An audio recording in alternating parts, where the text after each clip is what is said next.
So welcome to the next class of deposits. लिखो आज का टॉपिक.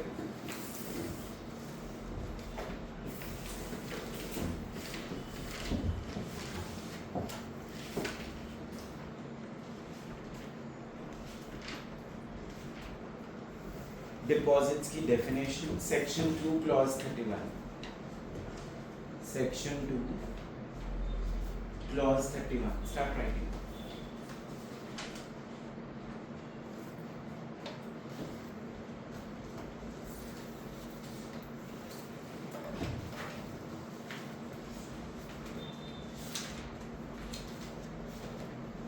बोलो. रेडी. डिपॉजिट्स इंक्लूड्स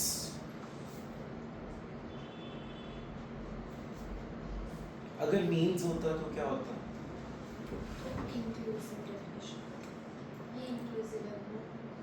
और means में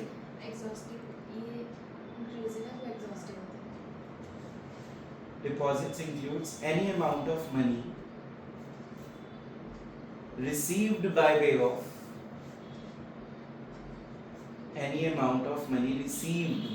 of deposits or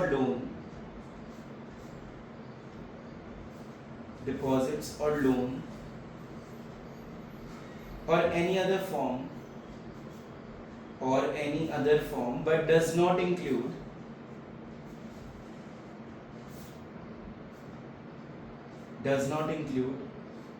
the following categories prescribed by central government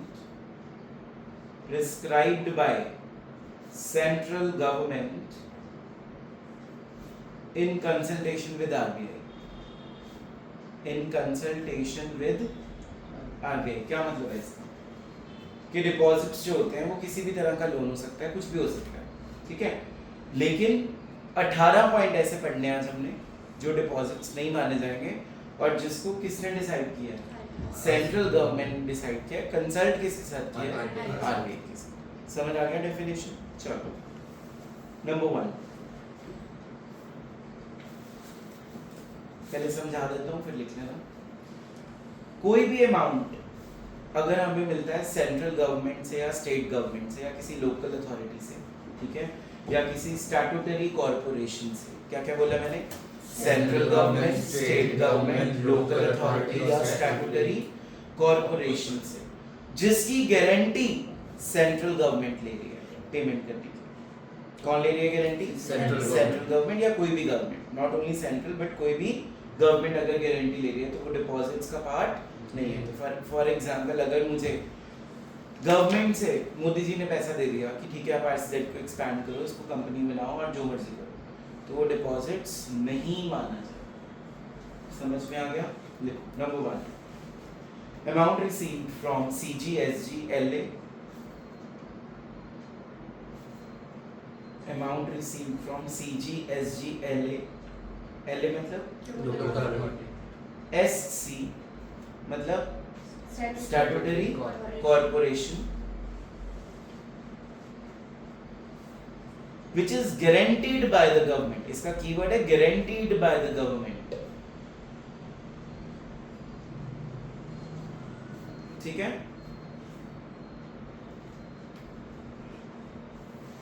is not considered as deposits.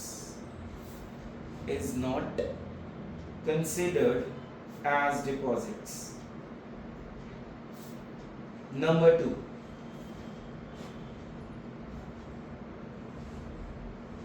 अगर मुझे कोई foreign government, international monetary fund, foreign bank, foreign का आरबीआई, नॉट आरबीआई, फॉरेन का reserve bank, foreign citizen पैसा दे रहा है तो वो भी डिपॉजिट्स का पार्ट नहीं माना जाए. लिखो. Number 2 amount received from foreign government FG, foreign body corporate FBC, foreign body corporate, foreign citizens, IMF or any foreign bank or foreign government, any foreign bank and foreign government will not be considered as deposits.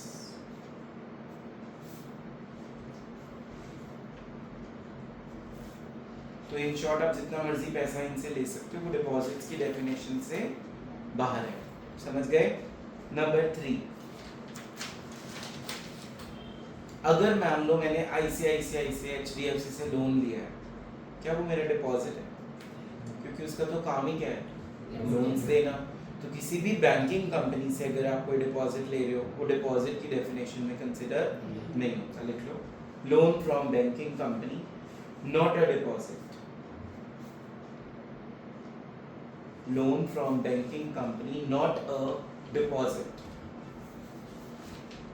Loan from banking company not considered as a deposit. हाँ जी, next point. अगर आपने loan लिया है किसी public financial institution से, Nikunj what is public financial institute? Give me 1 or 2 examples of the same.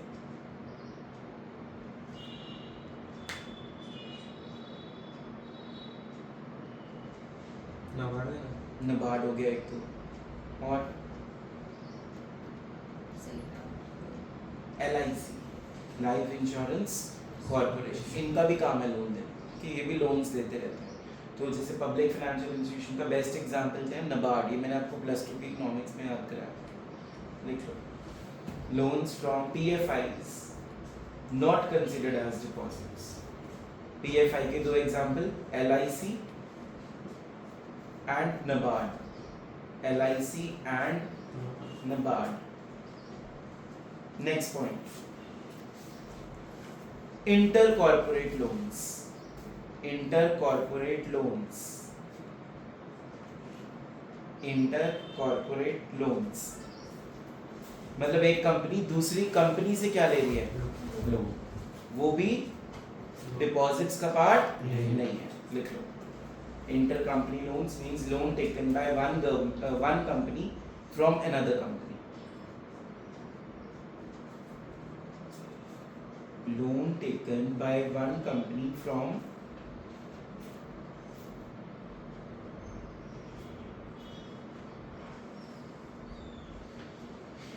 another company. Pen का क्या है? पेन पूरा चाहिए। देखो बोर्ड पे पॉइंट देते हैं। सपोज कर लो mister A is a director of ABC company। ठीक है, मिस्टर A क्या है? डायरेक्टर है ABC कंपनी के। ठीक है, तो रोशनी मेरा क्वेश्चन आपसे ये है, क्या आप इनसे लोन ले सकते हो? क्या उसको हम डिपॉजिट बोलेंगे? Can we take deposits from the director of the company? A Limited एक पब्लिक कंपनी है, ABC कंपनी एक पब्लिक कंपनी है, उसका डायरेक्टर है मिस्टर A। क्या पब्लिक कंपनी लोन ले सकती है? क्या डिक्लेरेशन देगा वो? कि उसने लोन कोई भी उससे नहीं लिया, सेल्फ जनरेटेड कुछ लोन लेके। अच्छा ठीक है, तो अगर ये प्राइवेट कंपनी होगी फिर तो डायरेक्टर से नहीं लेना? वो भी आएगा, वो भी और रिलेटिव भी आएगा। वेरी गुड आंसर, ये मैंने लास्ट टाइम पढ़ाया था। Yes sir. चलो सुनो, पब्लिक लिमिटेड कंपनी में आप सिर्फ डायरेक्टर से लोन ले सकते हो। ठीक है, वो डिपॉजिट्स का पार्ट नहीं बनेगा। समझ में आ गया? और अगर प्राइवेट कंपनी है तो डायरेक्टर से भी ले सकते हो और उसके रिलेटिव से भी लोन ले सकते हो, प्रोवाइडेड जो डायरेक्टर है ना उसको एक डिक्लेरेशन देना पड़ेगा। डिक्लेरेशन में वो ये लिखेगा कि जो मैं लोन दे रहा हूँ कंपनी को, वो मेरा ओन्ड फंड है, मेरा खुद का पैसा है, मैंने उसको आगे किसी से बोरो नहीं करा। समझ में आ गया? अब कई बार क्या होता है, मान लो मिस्टर ए के पास पैसा नहीं है, मिस्टर एक्स के पास पैसा है, तो कंपनी वाले ना ए पे प्रेशर बनाएंगे कि तो उससे लोन लेके दे दे, हम तो शो कर देंगे हमने तो डायरेक्टर से लिया है, हम सिर्फ शो कर देंगे कि हमने पैसा डायरेक्टर से लिया। अब देखो इनडायरेक्ट सोर्स तो कौन है यहाँ पे? Mister x. मेरी बात समझ आ रही है? मिस्टर ए पे प्रेशर बनाया कंपनी ने कि तू एक्स से पैसा लेके कंपनी को दे दे, बुक्स में दिखा देंगे कि तूने दिया है, तो ये गलत है। इनडायरेक्ट सोर्स भी नहीं होना चाहिए। तो डिक्लेरेशन में ये लिखना है कि I declare that this money which is I am giving as a loan is my self owned fund, it is not any borrowed fund. और अगर ये प्राइवेट कंपनी होगी तो मिसेस ए से लोन ले सकते हैं, वो उसका रिलेटिव से भी आप लोन ले सकते हैं, क्लियर है? लेकिन पब्लिक कंपनी में सिर्फ डायरेक्टर से ही लोन ले सकते हैं। तो एक लिख लो for example, public company only director, public company only director, private company director plus relative.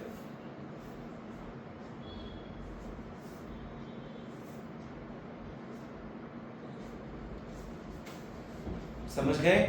क्योंकि पब्लिक कंपनी में जो मिसेस ए होगी वो तो आउटसाइडर का काम कर रही है ना, तो आउटसाइडर से तो डिपॉजिट इशू ले ही नहीं सकते हम, पैसे ही नहीं ले सकते।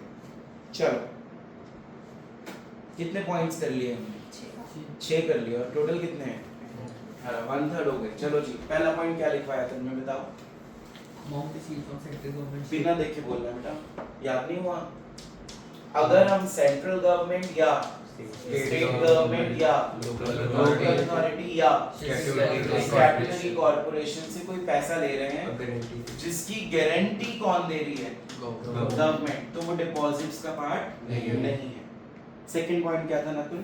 Foreign company, foreign citizen, foreign body corporate, international monetary fund, कोई भी फॉरेन बैंक, कोई भी फॉरेन रिजर्व बैंक अगर हमें पैसा दे रहा है, it is also not considered as deposit. Nikunj, third point क्या था? So loan from any banking group. Loan from any banking company. ठीक है जी। फिफ्थ पॉइंट क्या था?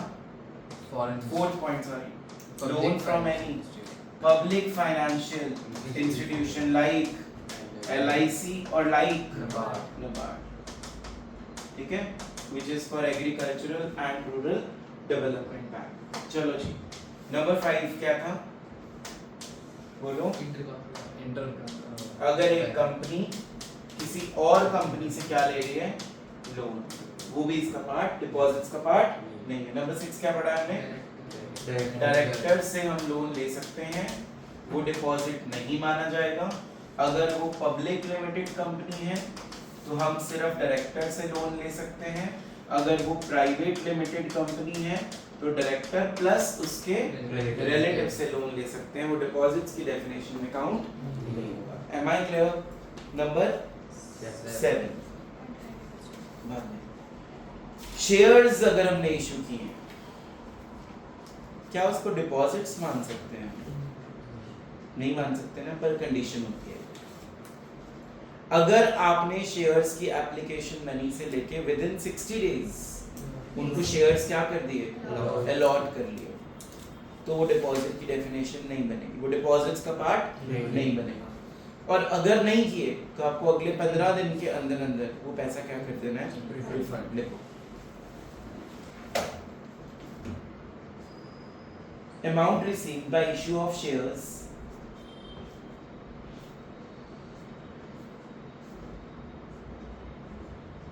is not considered as deposits,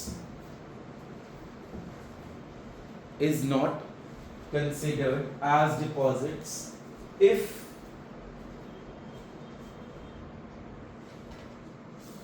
allotment is done within 60 days of receipt of money,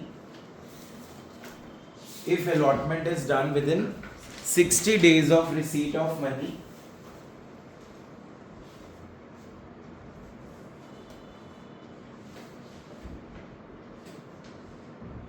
and if allotment could not be made, refund within 15 days,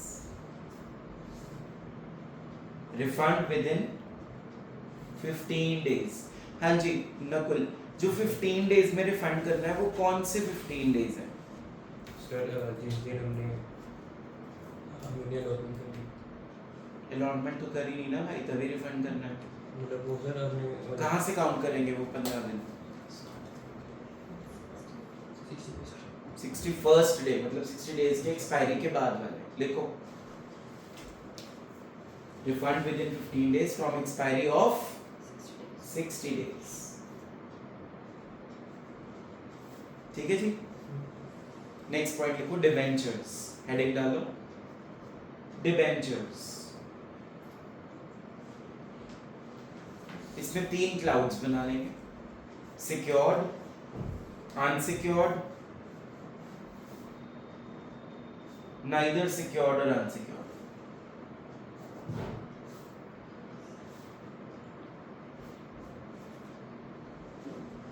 चलो जी, secured का मतलब क्या होता है?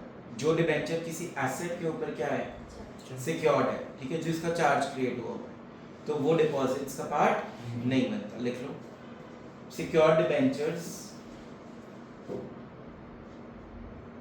आर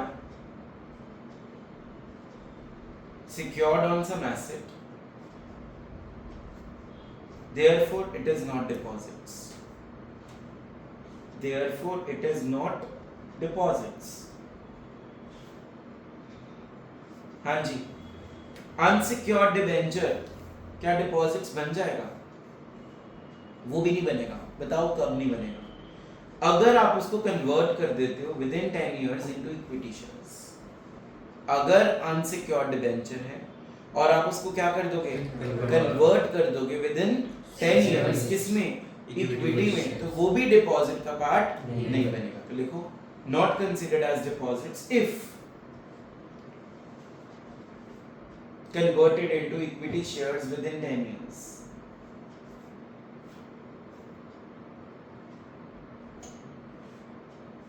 तो हमें पहले ही पता लग जाएगा ना, डिबेंचर जब हम इशू कर रहे हैं अनसिक्योर्ड, बोलते नहीं, उसकी टर्म्स में लिखा होगा ना कि वो कन्वर्टेबल है या नहीं। तो अगर वो कन्वर्टेबल है 10 साल के अंदर अंदर, किसमें, इक्विटी में, वो डिपॉजिट्स की डेफिनेशन से बाहर हो गया। समझ गए? अब कौन से डिबेंचर रह गए? अनसिक्योर्ड नॉन कन्वर्टेबल डिबेंचर्स, यही है ना? क्या लिखा है मैंने, which is neither a secured और नीदर अ अनसिक्योर्ड। ठीक है, सिक्योर्ड तो है ही नहीं, तो अनसिक्योर्ड यहाँ पे नहीं होने का मतलब है वो नॉन कन्वर्टेबल है। ये भी लिख लो ब्रैकेट में, अनसिक्योर्ड का मतलब यहाँ पे ये है कि वो नॉन कन्वर्टेबल है। बट बाद में बताऊंगा आंसर, पहले बताओ क्या ये डिपॉजिट बन जाएगा? तन्मय कहता बन जाएगा, रोशनी, भूमिका नहीं बनेगा। कब नहीं बनेगा? अगर हम उसको किसी रिकॉग्नाइज्ड स्टॉक एक्सचेंज पे क्या कर देंगे, लिस्ट कर देंगे, तो ये भी डिपॉजिट्स की डेफिनेशन से क्या हो जाएगा, बाहर। लिख लो but if listed on RSC, RSC मतलब recognised stock exchange, it will not be considered as deposits, it will not be considered as deposits। ठीक है बच्चों, तो डिबेंचर्स में हमने पहला पॉइंट पढ़ा सिक्योर्ड डिबेंचर। सिक्योर्ड का मतलब क्या है, जो किसी एसेट के ऊपर सिक्योर्ड है, इसीलिए उसको डिपॉजिट नहीं मान रहे। सेकंड क्या पढ़ा हमने, अनसिक्योर्ड। अनसिक्योर्ड अगर कन्वर्टेबल है with in 10 years into equity, वो भी डिपॉजिट की डेफिनेशन से बाहर है। ठीक है, तीसरा क्या बताया, जो नाइदर सिक्योर्ड नाइदर अनसिक्योर्ड, इसका मतलब वो कन्वर्टेबल भी नहीं है। तो लोगों को लगेगा अगर कन्वर्टेबल नहीं है वो तो डिपॉजिट बन जाएगा, पर अगर आपने किसी आरएससी में, मतलब रिकॉग्नाइज्ड स्टॉक एक्सचेंज में, उसको क्या कर दिया, लिस्ट कर दिया, तो वो भी डिपॉजिट्स की डेफिनेशन से बाहर हो जाएगा। समझ में आ रहा है? चलो नेक्स्ट पॉइंट। कई बार आप अपने कस्टमर से भी एडवांस ले सकते हो, है ना? जिनको आपने गुड्स देने हैं या सर्विसेज उनको देनी है, उनसे भी आप एडवांस ले सकते हो। तो उसका क्या रूल था, भूमिका याद है बेटा? अगर हम इस एडवांस को अप्लाई कर देते हैं 365 डेज के अंदर तो डिपॉजिट नहीं मानेंगे, बट अगर लीगल प्रोसीडिंग्स में चल रहा है तो वो 365 डेज अप्लाई नहीं होंगे। Very good. मतलब मान लो भूमिका से मैंने एडवांस लिया, भूमिका मेरी कस्टमर है, ठीक है, तो मुझे वो गुड्स जिसके अगेंस्ट मैंने वो एडवांस लिया है वो उसको डिलीवर करने हैं within a period of 1 year. लिख लो amount received from customers in ordinary course of business. amount received from customers in ordinary course of business. Amount received from customers in ordinary course of business. Number 1, goods. इसका क्या मतलब है कि आप goods में deal कर रहे हो, तो आपको गुड्स उसको डिलीवर कर दी अगर आपने 1 साल के अंदर अंदर, तो वो डिपॉजिट का पार्ट नहीं बनेगा. So if goods are delivered within a period of 1 year, मेरे को समझ नहीं आ रहा. If goods are delivered within a period of 1 year, then it is not considered as deposits. Then it is not considered as deposits. Goods are delivered within 1 year, then it is not considered as deposits. Number 2, services.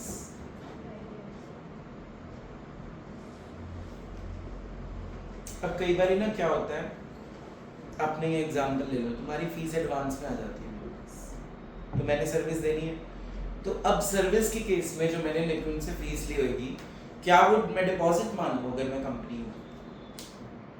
क्या rule है इसका?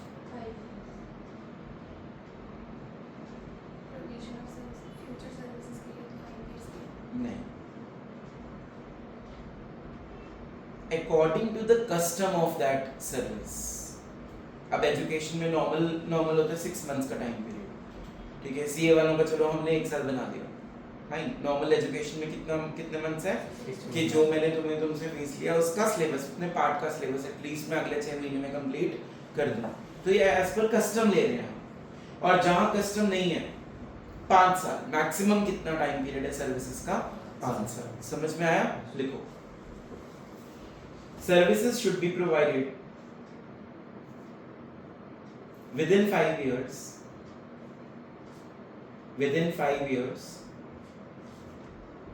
or as per the custom of the industry, whichever is less या earlier. समझ में आया? whichever is less or earlier. Maximum 5 साल मिल गए. ठीक है बच्चों? तो अगर आपने 5 साल के अंदर अंदर वो सर्विस दे दी तो फिर वो डिपॉजिट्स का पार्ट नहीं बनेगा. नेक्स्ट पॉइंट लिखो. क्या आप अपने एम्प्लॉय से पैसा ले सकते हो एज एन एडवांस? अच्छा, इसकी कंडीशन क्या थी रोशनी? उसकी कंडीशन ये थी कि उसकी लोन लेंगे उसकी 6 मंथ सैलरी से एक्सीड करनी चाहिए. अगर एक्सीड करती है तो पूरा अमाउंट होगा वो डिपॉजिट मांग लिया जाएगा. 6 मंथ सैलरी और 1 year. 1 year sir, 1 year main चीज तो बोली हुई रोशनी ने, non non bearing interest security. लिखो नंबर 1 नहीं, नंबर क्या चल रहा है? 10. Write down. Any advance received from employees, any amount received from employees as a security deposit,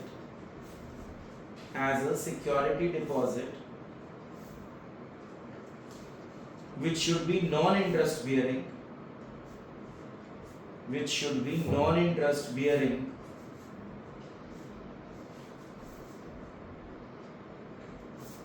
and should not exceed his annual salary, is not considered as deposits.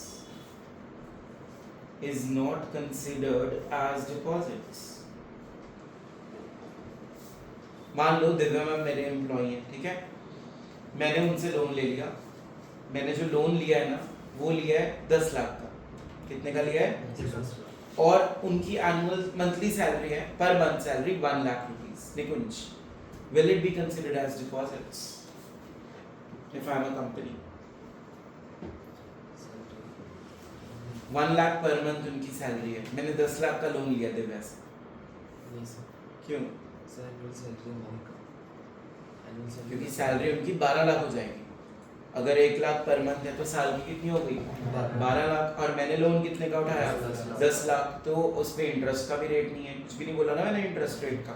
तो इसलिए वो deposits का part नहीं। और अगर मैं इसमें इंटरेस्ट रेट लिख दूं 10%, अब वो क्या बन गया? डिपॉजिट। क्लियर है? नेक्स्ट पॉइंट,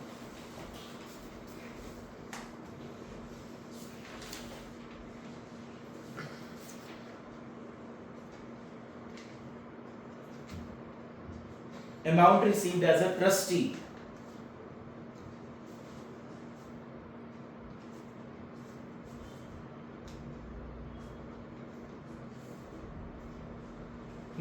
भूमिका याद नहीं। ट्रस्टी कंपनी का बेटरमेंट के लिए लोन नहीं लेना, कंपनी के फायदे के लिए वो लोन नहीं लिया गया, इसीलिए उसको डिपॉजिट की डेफिनेशन से क्या कर दिया? बाहर लिख लो बस। It is not utilised for benefit of company, it is not utilised for the benefit of the company. चाहे इसी में लिख लो, चाहे अगला पॉइंट बना लो। Amount received from CIS। What is CIS?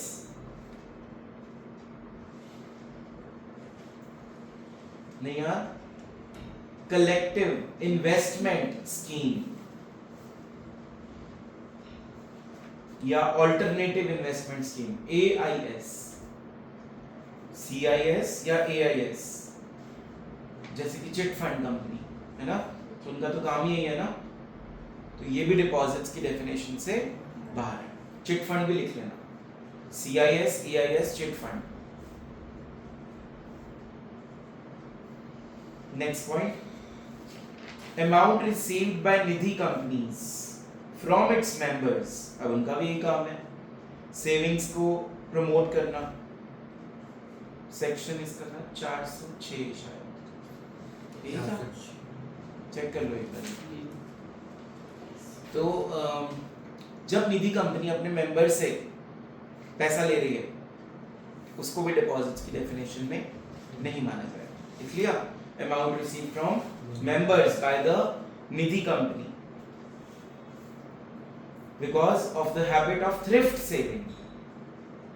ये वर्ड चाहिए मुझे पेपर में, thrift saving. Because of the habit of thrift saving, it is not considered as deposits.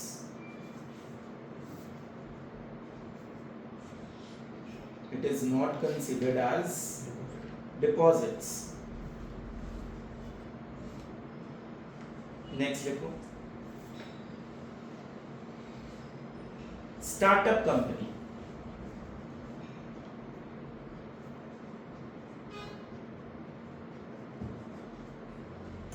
हाँ जी, रूल बताया जाए भूमि का। अगर वो 25 लाख से ज़्यादा स्टार्टअप कंपनी और इशू करते हैं by way of convertible note. Convertible notes, तो वो डिपॉजिट्स का पार्ट नहीं है। वेरी गुड, लिखो, by issuing convertible notes of 25 lakhs or more, by issue of convertible notes of 25 lakhs or more, and it will be converted into equity within 10 years, and it will be converted into equity within 10 years,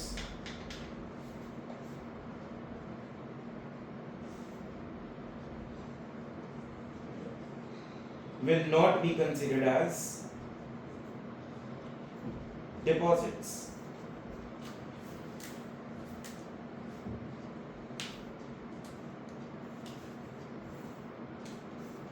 ठीक है बच्चों, बोलते नहीं। Commercial papers, next point लिखो, commercial papers.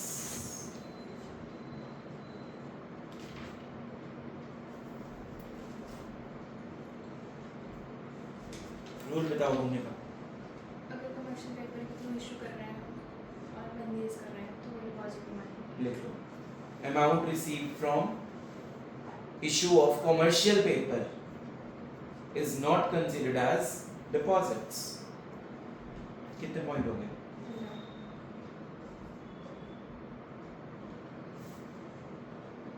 Chit fund अलग point है, 16। हमने कोई पॉइंट छोड़ा है क्या?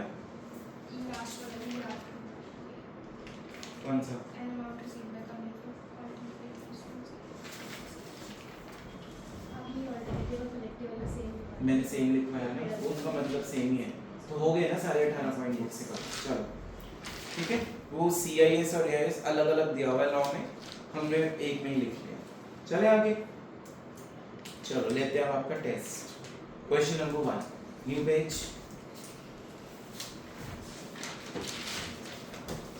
Amount receive from Aishwarya Rai Bachchan, जल्दी जल्दी लिखना। Question number 1, amount receive from Aishwarya Rai Bachchan, और किसने रिसीव किया है? RCZ लिमिटेड ने किया।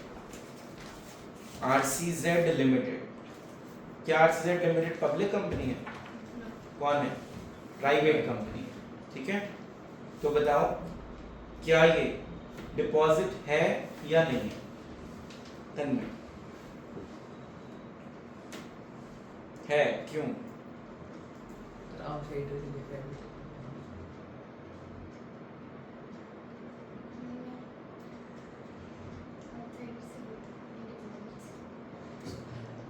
क्यों है? रीजन बता दो। आउटसाइडर से 10% प्राइवेट डिपॉजिट क्यों है? Outsider Aishwarya Rai Bachchan foreign body तो नहीं है, hence it is a deposit because it is considered as deposit because it is from outsiders। लिखो yes, पहला क्वेश्चन गलत हो गया बूम्स। Question number 2,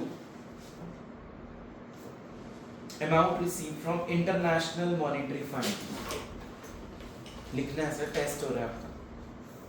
amount received from international monetary fund, बोलो answer. No. Number 3, amount received from Bhagwant Maan on his guarantee, deposit है? No He is representing some government ना right now, Punjab government, तो government guarantee दे रही है यहाँ पे, तो क्या बन जाएगा ये? No deposit. क्या हुआ वैभव? कुछ assume कर लिया था? क्यों पर्सनल दे रहा है? नहीं, मैंने बोला ही नहीं पर्सनल। तुम लिख लो पंजाब गवर्नमेंट, टेस्ट में डिस्कशन नहीं। Number 4, amount received as an advance, amount received को बार बार मत लिखो ना, amount received as an advance for goods supplied after 2 years, Nakul sir है डिपॉजिट है? क्यों है? सर 2 साल हो गए। Very good. रूल क्या था? साल तक का शाबाश। Yes, it is a deposit because 1 year का रूल है।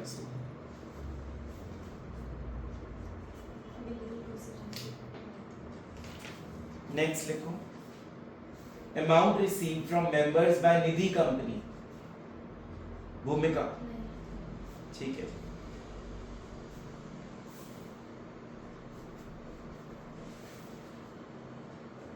नेक्स्ट,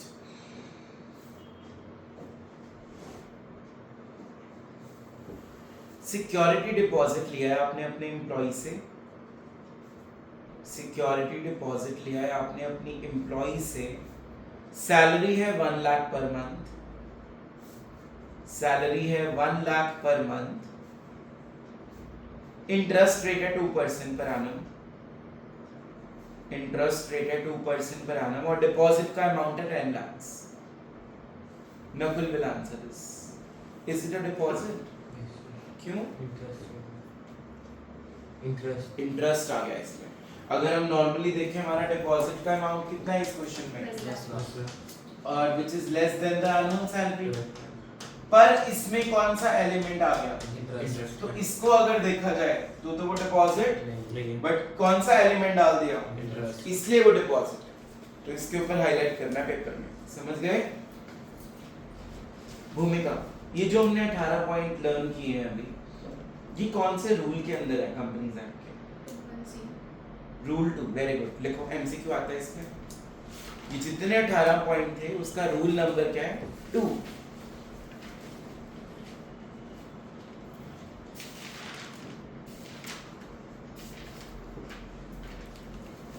नेक्स्ट टॉपिक लिखो register of deposits. Register of deposits. हाँ जी, बताओ एक रजिस्टर में तुम क्या क्या लिखोगे? डिपॉजिट्स के रजिस्टर बोलो।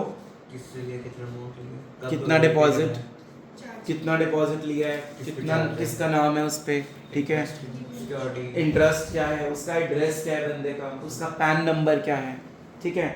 अगर माइनर से लिया है तो उसके गार्डियन की डिटेल्स भरेंगे उसमें, नॉमिनी की डिटेल्स भरेंगे। नॉमिनी की डिटेल्स का मतलब अगर मान लो डिपॉजिट वाला बंदा मर गया तो हमने उसको जब पैसा वापस करना है तो उसके नॉमिनी को मिलेगा।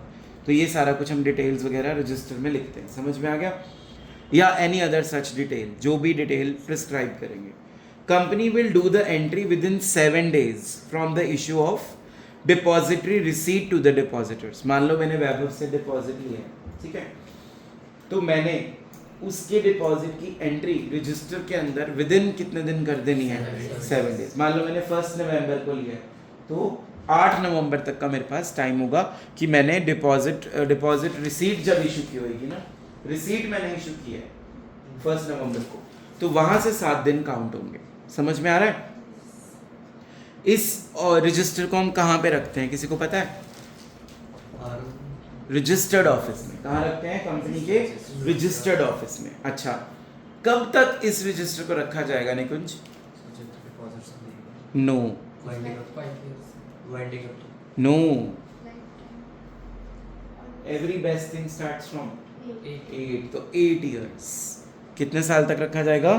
मान लो मैंने लास्ट एंट्री आज करी है, आज की डेट बताओ क्या है? 2 नवंबर 2000। इस फाइनेंशियल ईयर का खत्म की डेट क्या होगी? 31 मार्च 2026। यहाँ से काउंट करने हैं कितने साल? जिस साल आपने लास्ट एंट्री करी होगी उसका करंट फाइनेंशियल ईयर। बात समझ में आई? मैंने आज एंट्री करी, आज क्या डेट बताई तुमने? 2 नवंबर 2025। खत्म कब होगा इसका फाइनेंशियल ईयर? 31 मार्च 2026 से 8 साल काउंट। M I clear? ठीक है, चलो लिखो फटाफट से। Name, address, PAN, name, address, PAN, due date, maturity amount, nomination details, minor के केस में गार्डियन की डिटेल्स, इंटरेस्ट रेट्स और any other details as required, or any other details as required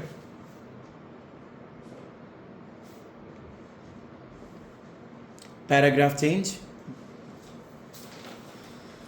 second heading बना लो, entry to be made. Entry to be made कितने दिन थे? 7 days। कब से 7 days? Date of depository receipt issue to depositor.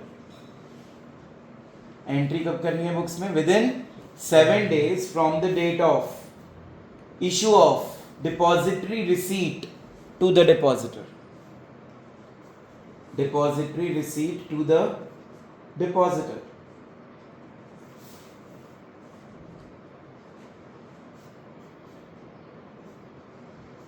Next paragraph, where to be kept? Answer is registered office.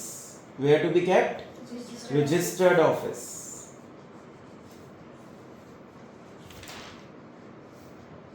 Next paragraph, maintained. कब तक इसका रिकॉर्ड रखना है? 8 years from the last entry made. 8 years from the last entry made. Bracket में लिख लो current financial year. Therefore counted from current financial year. Therefore counted from current financial year.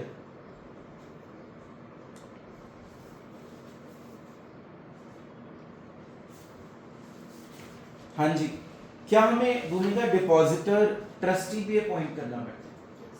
कितने दिन पहले DPT 1 को इशू करने से एटलीस्ट वैभव 7 days. Next topic लिखो depositor trustee. Depositor trustee should be appointed at least 7 days before issue of DPT 1, that is executing the deposit trust deed, that is before executing the deposit trust deed.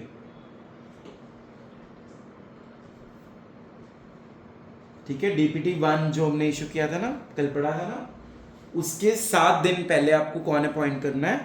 Depositor trustee. जैसे debenture trustee होता है ना, वो debenture holder का ध्यान रखता है. Depositor trustee किसका ध्यान रखेगा? डिपॉजिट्स का ध्यान रखेगा. ठीक है, DPT 1 बिफोर डिपॉजिटिंग नहीं था, वो before circulating DPT 1, that is executing the deposit trust deed. Executing the deposit trust deed.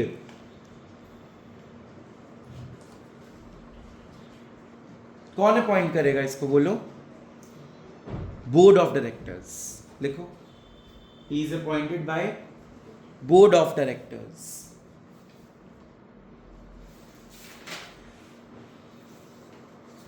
He should be an individual person. लिखते जाना. He should be an individual person.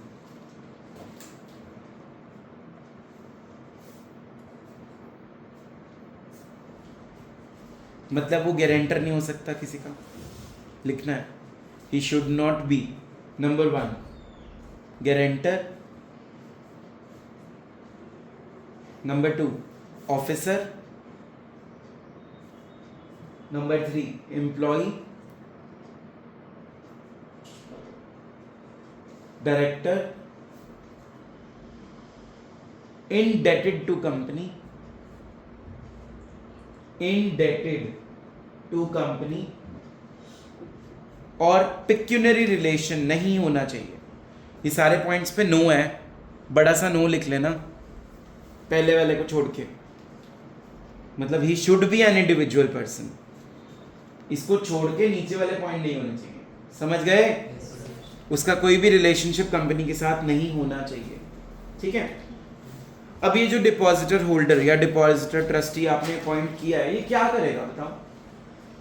क्या काम है इसका? सही टाइम पे इंटरेस्ट पे हो रहा है, अमाउंट पे हो रहा है कि हमारे पास उसके लिए रिजर्व रखे है कि हम उस टाइम पे कर सकें. चेक करेगा कि ये सब सबसे पहले वो प्रॉब्लम्स को सॉल्व करेगा. लिखो number 1 grievances. He will solve the grievances. ये चेक करेगा जिन एसेट्स पे हमारे डिपॉजिट सिक्योर्ड हैं. ऊपर मुंह करो. जिन एसेट्स पे हमारे डिपॉजिट सिक्योर्ड हैं, कहीं उन एसेट्स की मार्केट वैल्यू कम तो नहीं होगी. तो ये मेन पॉइंट है. लिखो, he will check there is no fall in the market value of assets which are secured.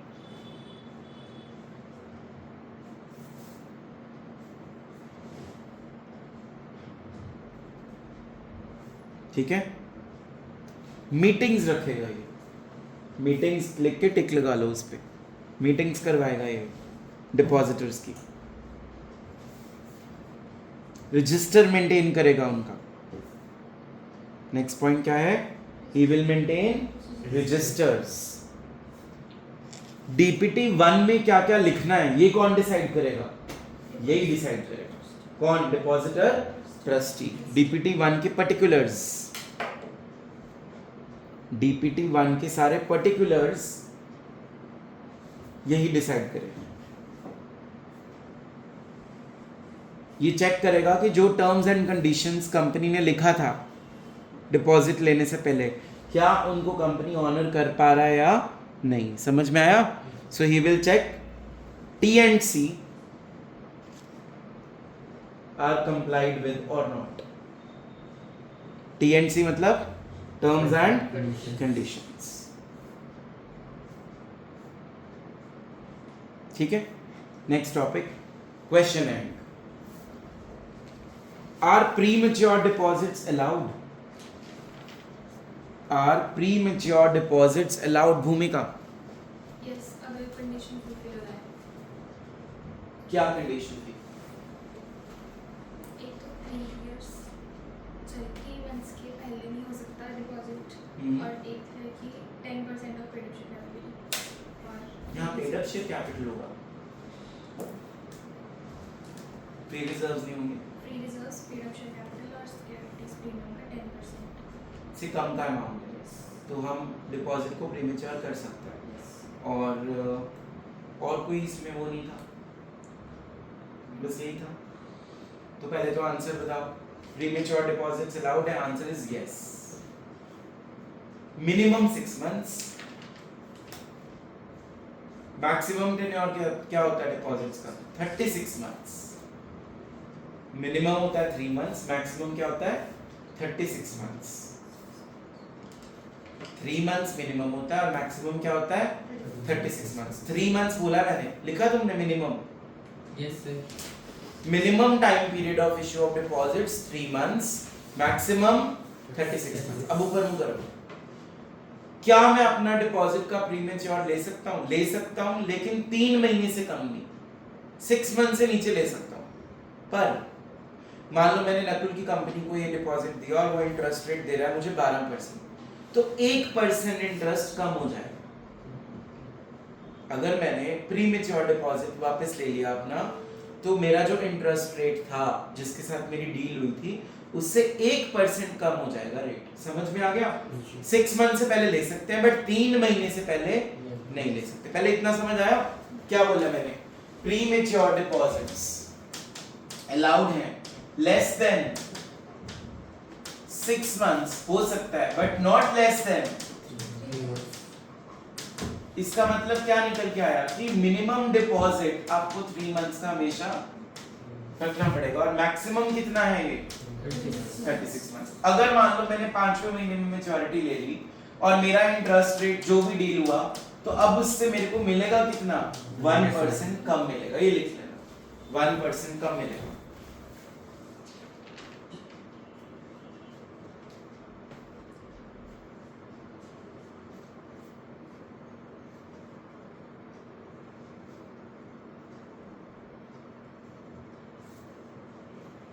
पर ऐसा कब हो सकता है कि 6 मंथ से नीचे टाइम पीरियड अलाउड है? अगर वो डिपॉजिट का अमाउंट आपका पेड अप शेयर कैपिटल, आपके फ्री रिजर्व्स, आपकी सिक्योरिटी प्रीमियम को ऐड करके ना 10% से कम बन रहा है। लिखो, premature deposits are allowed only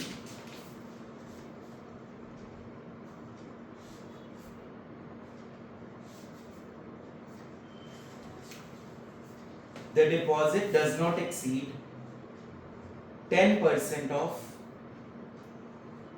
deposit does not exceed 10% of paid up share capital plus free reserves plus securities premium.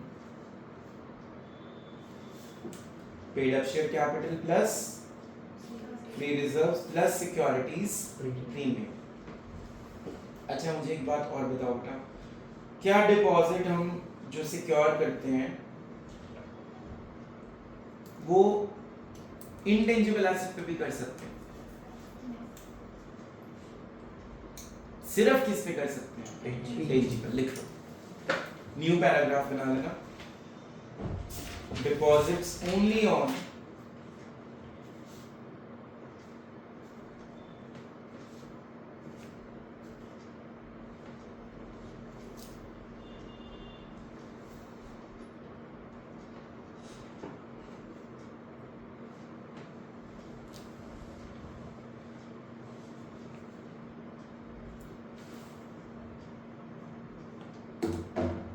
tangible assets. Done?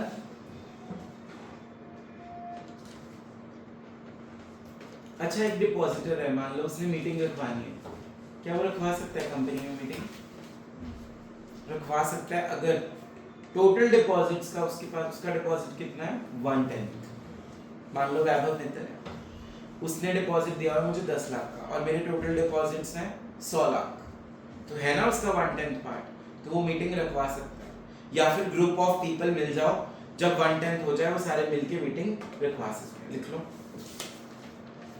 Depositor can hold meeting if he has 1/10 of total deposits.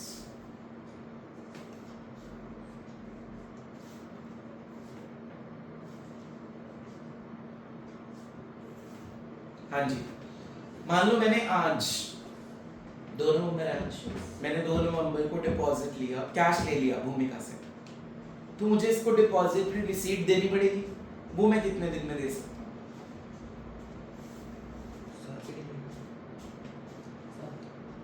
21 days from cash receipt. लिखो, depository receipt should be issued within 21 days from the date of cash receipt.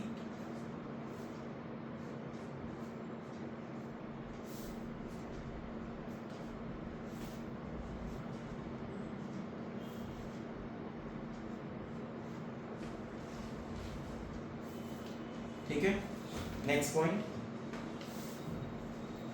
मुझे 30 जून को ना, सुनो पहले, मुझे 30 जून को ना अपनी टोटल आउटस्टैंडिंग डिपॉजिट्स की एक रिटर्न जमा करानी होती है। कौन से फॉर्म नंबर में? DPT 3। वेरी गुड, लिखो, the details of outstanding deposits on 31st March, the details of outstanding deposits on 31st March should be submitted by way of return on 30th June every year. MCQ आ सकता है इसमें, on 30th June every year. Next point. हाँ जी बताओ रोशनी, penal rate of interest कितना है अगर आपने late payment करी? 12 या 18?